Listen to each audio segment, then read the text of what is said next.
Counter, Hiranandani साहब हमारे साथ हैं, रियल एस्टेट के टाइकून हैं। आपसे सवाल यह है कि रियल एस्टेट के बड़े बुरे दिन थे, अब कह सकते हैं कि आपके लिए तो अच्छे दिन आ गए।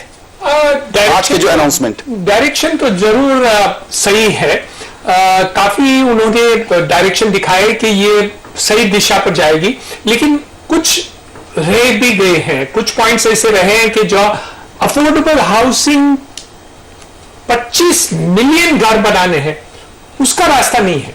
लेकिन जरूर जो पहले रफ्तार एकदम डाउन हो गई थी उसके ऊपर एक परिवर्तन आ गया। लेकिन जो रीट फंड के लिए किया एफडीआई जो 50,000 से घटा करके 20,000 एकड़ का कर दिया है, ये सब सुझाव वो बहुत ही पॉजिटिव है। और मैं समझता हूं कि एक डायरेक्शन और दृष्टि जो दिखाए है वो उसके हिसाब से ये 5-10 साल में कभी हम नहीं देखे। लेकिन कुछ जो रह गए बात वो अभी तक उनको देखना है कैसे ये परिवर्तन लाए।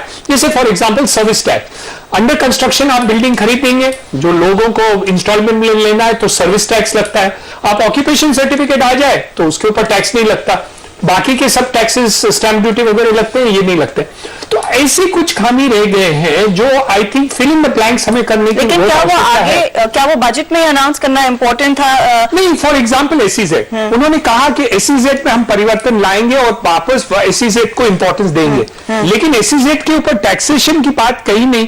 बिकॉज मेन मुख्य क्या है, हमें चाइना से कंपटीशन करना है, एंड वहां हम कंपटीशन कैसे कर रहे हैं? जमीन के ऊपर नहीं कर रहे हैं हम, तो उसमें जो कॉस्टिंग आ रहा है, लेबर के कॉस्ट होते हैं, इनपुट के कॉस्ट होते हैं, पावर के कॉस्ट होती है या मटेरियल के कॉस्ट होते हैं, वहां कोई बदलाव नहीं आया तो हम कैसे एसईजेड में कंपटीशन करेंगे?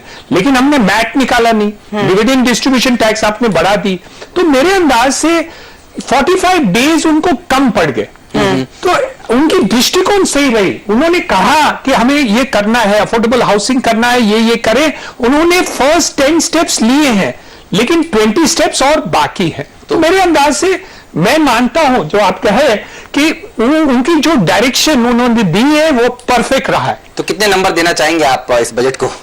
I think 7 on 10, at least on real estate 7 on 10 हम गिन सकते हैं। 3 स्टेप्स और बाकी हैं। ये 3 स्टेप्स कर लें तो उनकी 25 मिलियन हाउसेस भी पहुंच जाएंगे, अफोर्डेबल हाउसिंग भी हो जाएंगी, और लोगों को ये एक हो जाएगा जो रोटी कपड़ा मकान की एक जो स्लोगन है वो जरूर वो 8 साल में बोलते हैं पूर्ण करेंगे, कर सकेंगे। इनफैक्ट 45 दिन ही हुए जैसे आपने कहा है, तो शायद आगे और टाइम डेफिनेटली ये सरकार लगाएगी और वो इंपॉर्टेंट कदम भी उठाएगी। अमीषा वोरा हमारे साथ अब जुड़ गई हैं, प्रभुदास लीलाधर की joint MD. Amisha, good afternoon. Market का अब क्या रुझान रहेगा यहाँ से आगे? अगर कल किसी ने उतरना हो, एक नया निवेशक जो अब तक बाजार में पैसा नहीं लगा पाया है, उसके लिए क्या सलाह है?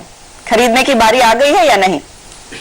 मुझे लगता है कि यहाँ से भी नया इन्वेस्टर्स को जिसको पैसा लगाना है उसका रिस्क रिटर्न काफी फेवरेबल है। यहाँ से whether because of international market reasons, global reasons और some of the domestic reasons correction अगर आया भी तो हमको नहीं लगता कि कोई मेजर करेक्शन आएगा। 7,250 और 7,400 के बीच में ही करेक्शन रुक जाएगा। तो यहाँ से 5-1% से ज्यादा आया तो भी करेक्शन हमको 5-7% से ज्यादा नहीं दिख रहा है, जबकि एक साल में हम लोगों को लगता है कि यहाँ से अभी भी मार्केट में 20 से 25% का रिटर्न देने की क्षमता है और सिलेक्ट स्टॉक्स उससे भी बेटर करेंगे। तो definitely one should invest even if they would like to start investing in markets.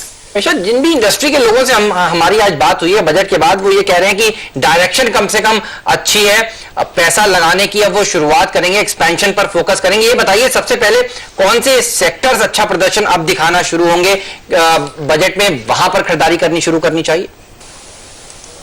मुझे लगता है डोमेस्टिक इकोनॉमी रिलेटेड हर एक सेक्टर को जहां पर मेजर इश्यूज था उसको हो सका उतना टैकल करने की कोशिश की है। काफी सारे लॉन्ग टर्म एंड इंटरलिंक्ड है उसको भी सेटल करने की कोशिश की और काफी सारे टाइम बाउंड टारगेट्स दिए हैं कि जहां पर एक्शन आगे चलकर होगा। तो एंटायर डोमेस्टिक इंडस्ट्री के रिलेटेड जो स्टॉक्स है जिसमें बैंकिंग एंड हाउसिंग फाइनेंस भी आ जाएगा, जिसमें रियल एस्टेट और इंफ्रास्ट्रक्चर भी आ जाएगा, जिसमें पावर और ऑटो भी आ जाएगा, और जरा आगे चलकर नॉट इमीडिएटली पर जरा आगे चलकर कंजम्पशन भी आ जाएगा। ऐसे बास्केट अप्रोच से ही चलना पड़ेगा मुझे लगता है, क्योंकि जैसे रियल एस्टेट को अगर रीच से फायदा हो, अगर उनका डेट कम होता है तो साथ में बैंकों पे भी प्रेशर कम होता है जी। बैंकों को इंफ्रास्ट्रक्चर में फंडिंग के लिए सहूलियत की, तो इंफ्रास्ट्रक्चर का भी इश्यू थोड़ा कम होता है। नए ऑर्डर आने से भी इंफ्रास्ट्रक्चर का रोल आउट अच्छा स्टार्ट हो जाएगा। तो एंड जैसे कि इनकम टैक्स में थोड़ी लिमिट बढ़ा दी, या तो इससे जॉब क्रिएशन होगा, तो beat durables, consumer durables like car, scooters और others domestic fast moving consumer, उसको जरा आगे चल के बेनिफिट होगा। तो मुझे लगता है पूरा रिवाइवल के लिए जो डोसेज की जरूरत थी उस पे अच्छा काम किया है, और इंटेंशन आगे चल के और अच्छा काम करने का है, तो बास्केट अप्रोच से चलना चाहिए। ओके, इनफैक्ट आपने रीट्स की बात की, हीरानंदानी साहब, यही एक बड़ी खबर है। इनफैक्ट कई सारे लोग कह रहे थे रीट्स आ जाना चाहिए। कितना बड़ा रिलीफ होगा आपके सेक्टर के लिए? मेरे अंदाज से इस साल के अंदर आपको लगभग $10 बिलियन आ जाएंगे ये सेक्टर में।